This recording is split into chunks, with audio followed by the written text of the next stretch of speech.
Hola amigos, que el Señor les bendiga. Gracias por estar en sintonía ya del programa Joyas Eternas del Ministerio del Señor Jesús. Pues agradecemos los comentarios que nos hacen llegar a los números de teléfonos, por internet, en la calle. La verdad es que a nosotros nos llena de mucha alegría el saber que ustedes están siendo edificados con estos temas. Y pues el día de hoy queremos tocar un tema muy importante, es muy interesante, y yo creo que todos deberíamos de saber esto. De nadie escapa que el acontecimiento que está esperando la iglesia es la venida de Cristo, que Cristo vuelva otra vez. Todos tenemos esa expectativa, o deberíamos tenerla. Todos tenemos que anhelar que Cristo vuelva. Pero con esto surgen muchas dudas relacionadas a la iglesia. ¿Qué va a pasar con la iglesia cuando Cristo venga? ¿Cómo va a estar la iglesia cuando Cristo venga? ¿Cómo debería estar la iglesia cuando Cristo venga? Y pues para iniciar ya el tema, pues nos acompaña el día de hoy el pastor Hernando Mejía del Ministerio del Señor Jesús. Pastor, bienvenido, que Dios lo bendiga. Pues queremos iniciar ya con el tema porque es un tema bastante largo y le lanzo la primera pregunta.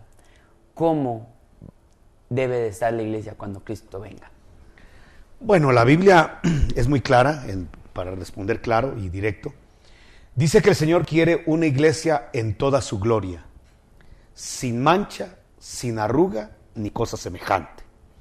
Entonces, el ideal de Dios, y para eso se quedó el Espíritu Santo, la fuente de poder Dios, se quedó precisamente para poder llevar a cada creyente que se rinda, porque esto es voluntario, no va a ser forzado. Cada creyente que se rinda al Espíritu Santo lo va a llevar de gloria en gloria, lo va a llevar de poder en poder, lo va a ir perfeccionando hasta que la iglesia dé la estatura del varón perfecto. ¿Qué es lo que Dios quiere? Encontrar una iglesia en toda su gloria, sin mancha, sin arruga, ni cosa semejante. O sea, una iglesia santa y una iglesia poderosa. Quizás surge otra pregunta.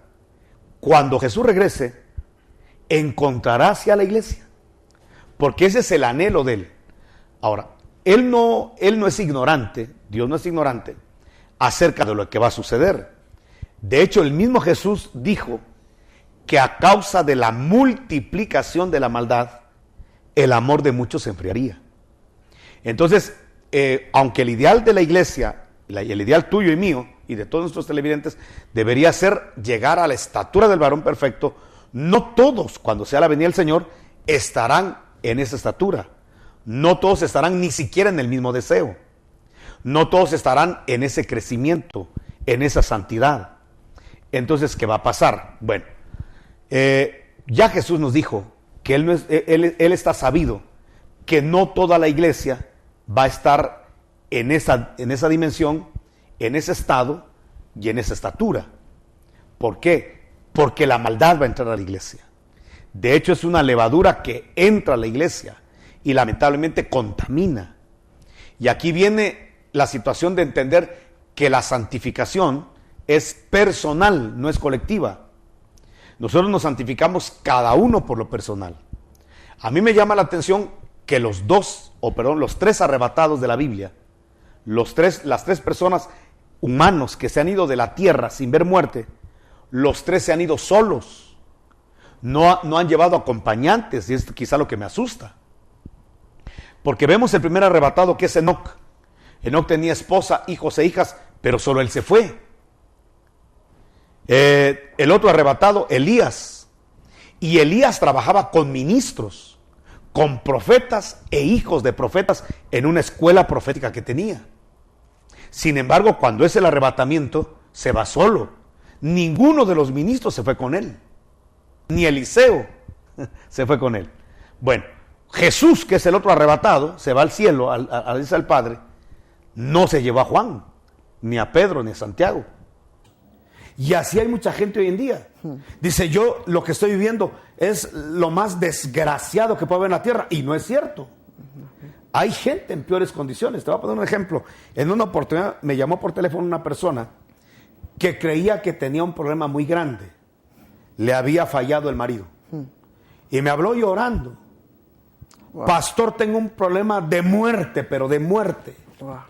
He descubierto en el celular ciertas cosas. Le digo, no puedo yo en este momento atenderte porque vamos con un grupo de personas para un hospital a repartir víveres y a predicar la palabra. Entonces, ¿por qué no hacemos una cosa? ¿Por qué no nos acompañas? Voy a predicar la palabra ahí, vamos a repartir víveres y después de que yo termine de predicar la palabra, te puedo atender. Entonces le pareció bien a la persona, llegó a repartir los víveres, pero al hospital donde fuimos es donde están los enfermos de SIDA. Y ahí encontramos niñitas que tienen SIDA terminal, precisamente porque los padres los violaron. Wow. Y vemos dramas, ahí nos encontramos casos muy fuertes que realmente superaban el problema de la hermana. Entonces, la hermana colaboró con nosotros, escuchó las historias dramáticas de lo que oímos. Y cuando nosotros salimos, le digo, bueno, ahora sí cuéntame cuál es tu problema. No, me dijo, yo no tengo problemas. Yo pensé que tenía problemas, lo mío es solucionable. Esos sí son problemas, me dijo. Entonces, date cuenta que a veces nosotros sobredimensionamos las cosas, nos menospreciamos. Creemos que nosotros somos lo peor y nuestro acontecimiento es lo peor y que nadie ha sufrido como nosotros, y no es cierto. Siempre forman una esposa que es la esposa del primer Adán. Pero dice que él es una figura del que había de venir. ¿Quién es el que había de venir? Jesucristo. Bueno, entonces Jesucristo está buscando esposa. A esa esposa se le va a llamar, Apocalipsis 19, la esposa del Cordero. Ahora, ¿cómo van a hacer para poder sacar la esposa del Cordero? Lo mismo que pasó con el primer Adán, porque esta es una figura del que había de venir. ¿Qué pasó con el cuerpo o qué va a pasar con el cuerpo de Cristo, que es el postrer Adán? Se va a dormir, se va a adormecer, y ya lo estamos viendo. Por eso no nos va a extrañar que veamos gente que caminaron muy bien en el Evangelio, firmes en el Evangelio, aún ministerios que caminaron fieles a la verdad de la palabra, de repente torcerse, o abandonar el primer amor, o dejar de servir, acomodarse, y acomodarse al sistema del mundo. Que la iglesia le abra las puertas al mundo, y que entonces la iglesia se mundanalice. Que la iglesia le va a abrir las puertas al ecumenismo, y entonces la iglesia se va a ecumenizar. Que la iglesia le abra las puertas al sincretismo pagano, y entonces la iglesia se va a paganizar. Y eso es lo que se va a vivir, le guste a alguien, le guste, esto está escrito, esto es profético. Pero Dios siempre guarda remanentes. ¿Qué son los remanentes? Los pequeños grupos de personas que pueden estar en macroiglesias o en microiglesias, pero son pequeños grupos de hermanos, de creyentes, que sí están en la esperanza de la venida del Señor. Y como tienen la esperanza de que el Señor va a venir, se santifican. Eso lo dice Primera de Juan, capítulo número 3, versículo número 3. Dice que el que tiene la esperanza de que Jesús regrese, dice que se santifica, se purifica, así como Jesús es santo o Jesús es puro. Cuando un creyente pierde la esperanza de la venida del Señor, empieza a vivir como se le da la gana. Pero cuando alguien sabe, eso es como cuando el papá le dice a sus hijos, vamos a estar vamos a hacer con tu mamá 3 días, nos vamos a ir a X ciudad. Los niños, si son mal portados, esos van a hacer todo lo que quieran en esos 3 días, porque tienen claro que en ese tiempo no va a estar papá ni mamá, no va a estar la autoridad. Esto le pasa a mucha iglesia. Como no tiene la mente en que la venida del Señor se acerca, entonces viven como que faltara 1.000.000 de años para que Jesús viniera. De hecho, hay muchos predicadores que dicen que falta mucho para que Jesús regrese, lo cual es una ignorancia a la Escritura y una ignorancia a la fe que debe tener cada generación de la iglesia. Porque todas las generaciones de la iglesia, desde que se fundó la iglesia, tienen que trabajar y santificarse como que Jesús va a regresar en su generación. A mí no me interesa si Jesús va a venir en esta generación o van a haber miles y millones de generaciones. Yo tengo que trabajar y santificarme y consagrarme como que en mi generación va a venir el Señor Jesucristo, como que en mis días me va a alcanzar la vida para ver ese acontecimiento. El que vive y no tiene esta esperanza, repito, vive una vida libertina porque falta mucho para que el dueño de la mies regrese, para que la autoridad regrese, para que el Señor regrese, y a eso se debe el libertinaje, el adormecimiento espiritual de mucha iglesia. Nota, perder el primer amor no quiere decir que se deja de trabajar. Si lees acuciosamente Apocalipsis capítulo 2, la carta que Dios le envía a la iglesia de Éfeso, te vas a dar cuenta, número 1, que la iglesia trabajaba, pero ya no tenía el primer amor. Nadie piense que como está sirviendo o está trabajando en un área de la iglesia, ya tiene avivado el primer amor. Hay gente como la iglesia de Éfeso que trabaja, que sirve en sus diaconados, en sus liderazgos, incluso en los ministerios, pero ya perdió el primer amor. Dice que esa iglesia era tan acuciosa que no soportaba a los malos. O sea que se puede tener un discernimiento del mal y repelerlo, y repeler el pecado, pero haber perdido el primer amor. Dice que esta iglesia era tan profunda en discernimiento de espíritus y en doctrina que podía ver cuando un falso apóstol se paraba a predicar o enseñar y rápido determinar por el discernimiento de espíritus y por la palabra determinar que era un falso apóstol y denunciarlo. O sea, era una iglesia muy buena, pero el Señor le dice, tengo algo contra ti, que has dejado tu primer amor. O sea, repito, se puede trabajar para el Señor, se puede reprender el mal, desechar el mal, se puede, o el pecado, se puede discernir lo falso de lo verdadero doctrinalmente hablando, pero se puede haber perdido el primer amor. Y entonces para el Señor, para Dios, un creyente que trabaja, que se está santificando, que tiene buena doctrina y buen discernimiento de espíritus, pero si ya perdió el primer amor, para Dios está caído. Por eso el mensaje de Dios a la iglesia de Éfeso es, por tanto mira de dónde has caído y arrepiéntete y vuelve a hacer las obras del principio. Entonces, eso es muy serio, porque conforme va transcurriendo la historia de la iglesia y se acerca la venida del Señor, cada vez vamos a ver gente más dormida, pero que sirve, gente que quiera estar en retiros, en movimientos, que está leyendo literatura cristiana, pero perdió el primer amor, está dormido. Entonces ahora viene la exhortación del Señor, vuélvete a mí, porque el arrebatamiento de la iglesia, que es que van a arrancar el remanente del cuerpo, no se va todo el cuerpo.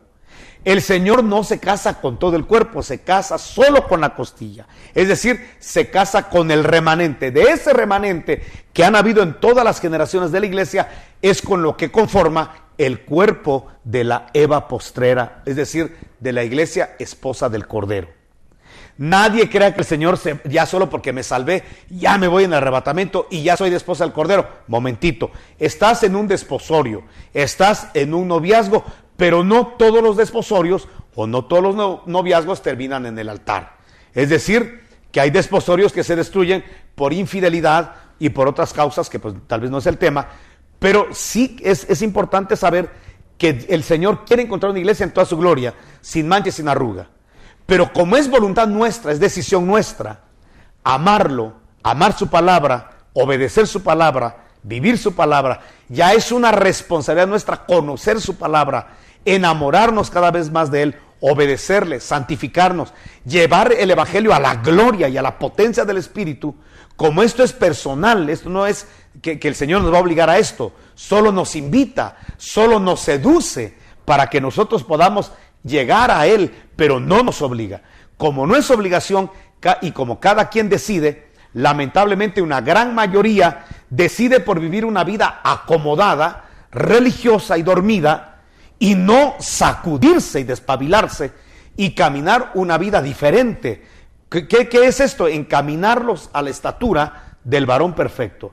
A mí no me llamaron a superar a cierto líder, no me llamaron a superar la santidad de cierta persona, me llamaron a calcar, es decir, a hacer una copia exacta, fiel y original de la persona del Señor Jesucristo. Y ahí creo que a todos nos falta mucho y por eso no nos podemos relajar. El que tiene como meta la estatura del varón perfecto no puede acomodarse y decir, bueno, como yo ya me salvé, como voy los domingos a la iglesia y hasta tengo cierto diaconado, entonces yo ya estoy libre, yo ya estoy bien, soy un excelente evangélico. Momentito, Te llamaron para alcanzar la estatura del varón perfecto. Mientras no la hayas alcanzado, no puedes relajarte. Hay cristianos que de repente dicen, hermano, fíjese que me voy a dar un año sabático y este año no le voy a servir al Señor porque por mucho tiempo le he servido. La verdad que eso es ignorar la palabra, ignorar el propósito para el cual el Señor te llamó y por el cual el Señor te salvó. No nos podemos dar ni un día de descanso, precisamente porque nos han llamado a alcanzar una estatura que está por encima de nuestra naturaleza. Y como está por encima de nuestra naturaleza, nos dejaron al Espíritu Santo para que Él nos dé el poder y la fuerza, el empuje y la gloria de Dios para poder alcanzar esa estatura del varón perfecto. Entonces, lamentablemente, cuando Jesús regrese, va a encontrar una iglesia en parte dormida, mucha gente dormida, acomodada, pero mucha gente, gracias a Dios, despierta. Ojalá tú y yo y los que nos oyen seamos de la gente despierta que está velando, llorando, que está santificándose, encaminándose al lugar santísimo para poder calcar esa estatura del varón perfecto y entonces ser tomados, ser arrebatados y conformar esa élite, esa estructura de la esposa del Cordero. Amén. Yo creo que el mensaje del día de hoy es ese, que los que tengan el primer amor, que lo mantengan, y los que ya lo perdieron, pues que lo recuperen. ¿Por qué? Porque tú lo decías, que una persona que está dentro de la iglesia, pero ya está dormido en el primer amor, pues según él piensa que está bien. Tal vez incluso una persona que está lejos de la iglesia, una persona que no se congrega, tal vez está mejor, porque esa persona sabe que está mal, esa persona sabe que necesita a Dios, pero una persona que está dentro de la iglesia, que le sirve a Dios, pero no tiene el primer amor, se acomoda, se conforma que las personas le digan hermano, se acomoda a que tenga el privilegio en la iglesia, se acomoda a aparentar de que es un gran siervo de Dios, pero no, tenemos que despertar ese primer amor. Tenemos el ejemplo de la parábola del hijo pródigo. Recordemos que el padre en realidad tenía 2 pródigos, o sea, los 2 hijos estaban mal, pero ¿cuál fue la diferencia? Uno se fue, uno se alejó, el otro se quedó en la casa, pero el que estaba en la casa no estaba bien. El que estaba en la casa estaba triste, nunca celebraba, nunca hacía banquete, pero el que estaba afuera, él se dio cuenta de lo que tenía en la casa. Entonces cuando regresa, viene y recupera el amor con su padre, pero el que está dentro nunca se alejó de la casa, pero de todos modos nunca hacía fiestas, nunca hacía banquetes. Era un tibio. ¿Por qué? Porque era un tibio, o sea, está acomodado bueno, yo estoy en la casa, aquí estoy bien, pero nunca activaba esos derechos de ser hijo. O sea que lo peor que le puede pasar a una persona es ser tibia. De hecho, el mismo Dios lo dice, ojalá fueras frío. Como tú dijiste, es mejor ser un pródigo que está en la posilga, porque ese tiene más probabilidades de regresar, tiene más probabilidades de despertar, de volver en sí, un pródigo que está conviviendo con cerdos sin serlo. Es mejor eso a una persona que vive una vida religiosa, moral, ética, pero que no está tomando de la herencia. Es un pecado no tomar de la herencia. No solo nos llamaron a estar en la casa de Dios, nos llamaron a aprovechar la herencia. De hecho, este es un concepto que se maneja mucho. Mire, dice, el que se fue al mundo, ese está caído, hay que orar por él, o incluso hasta ni se junten con él. Pero viene el sentido, ¿y qué pasa con los pródigos que se quedan en la iglesia? Los pródigos que están tibios, que eso está peor. ¿Y cuánto tibio no existe en la tierra que dice, mire, la verdad que yo no me meto con nadie, yo no le hago mal a nadie, vivo un cristianismo así tranquilo? Pero la pregunta es, ¿pero estás disfrutando el avivamiento del Espíritu Santo? Porque si no, eres un tibio y te van a vomitar de la boca del Señor. El Señor lo dice, ojalá fueras frío, o sea, ojalá fueras el pródigo que te fuiste y que tengas hambre y que no te den las algarrobas para que regreses a tú que tienes la comidita de la casa, mesurada, estás tranquilito en un ministerio, no te metes con nadie, te va bien en tu trabajo, llegas a la casa, está tu familia, pero no estás en el avivamiento del Espíritu Santo.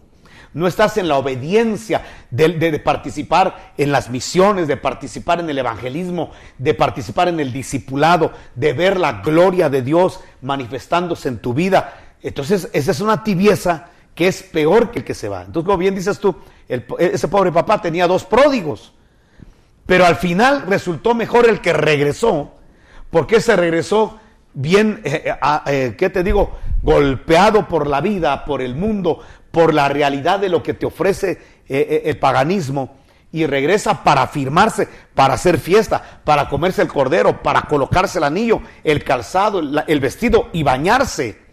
Pero hay gente que no aprovecha esto. El padre le dijo al que se quedó en la casa, hijo, lo mío es tuyo, ¿por qué no lo aprovechas? ¿Y cuánto creyente debería de entender estas palabras? Todo lo que es de Dios es nuestro. El poder es nuestro, la unción es nuestra, los dones son nuestros. Todo lo que Dios tiene, los recursos de Dios son nuestros.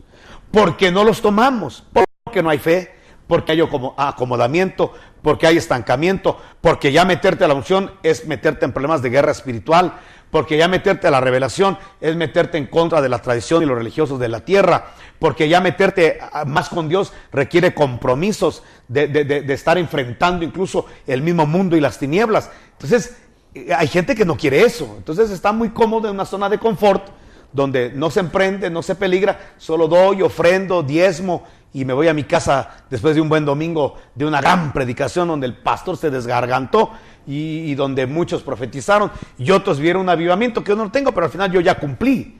Esa tibieza un día Dios la confrontará, porque Dios no quiere tibios en la iglesia, quiere gente ardiendo en el espíritu y gente que esté motivada por ese espíritu y la palabra y el amor a Dios a servirle. Entonces, ¿cómo va a ser la iglesia cuando Jesús regrese? Jesús lo dijo de esta manera, hizo la pregunta, cuando el Hijo del Hombre regrese, ¿hallará fe? Dando a entender que iba a haber mucha religiosidad, pero muy poca fe. Porque la fe acciona, la fe, una fe si no tiene obra está muerta. Entonces el Señor está esperando una iglesia que esté activando, no una iglesia pasiva. Amén, pastor. Yo creo que el tiempo nos ha avanzado y eso es lamentable, pero solo terminar con esto. Si uno ya perdió el primer amor o uno todavía no tiene ese primer amor, ¿cómo lo busca uno? Pues uno orando, buscando el rostro del Señor. Recordemos que esto es como cuando uno está con una pareja aquí en la tierra. ¿Cómo uno se va enamorando más de esa pareja? Buscándolo todos los días. Si uno ve a esa persona todos los días, uno pues hasta crece el sentimiento. Busquemos a Dios todos los días. Agrademos su corazón, porque Él nunca nos va a quedar mal. Entonces, es fácil enamorarse de Dios, o sea, es lo más fácil del mundo. Él nos da todo lo que uno quiera, Él nos lo da. Enamorarse de Dios es muy fácil, pero si tú ya perdiste ese primer amor, búscalo de nuevo. Lucha por recuperar ese primer amor. ¿Por qué? Porque es la voluntad de Dios. Y bueno, amigos, entonces así llegamos al final de este programa. Espero que haya sido de mucha bendición para sus vidas. Esperamos que usted se comunique con nosotros. Los números de teléfono aparecen en pantalla. Envíenos sus comentarios. Si usted tiene dudas sobre algún tema, pues están bienvenidas esas dudas y pues que el Señor les bendiga.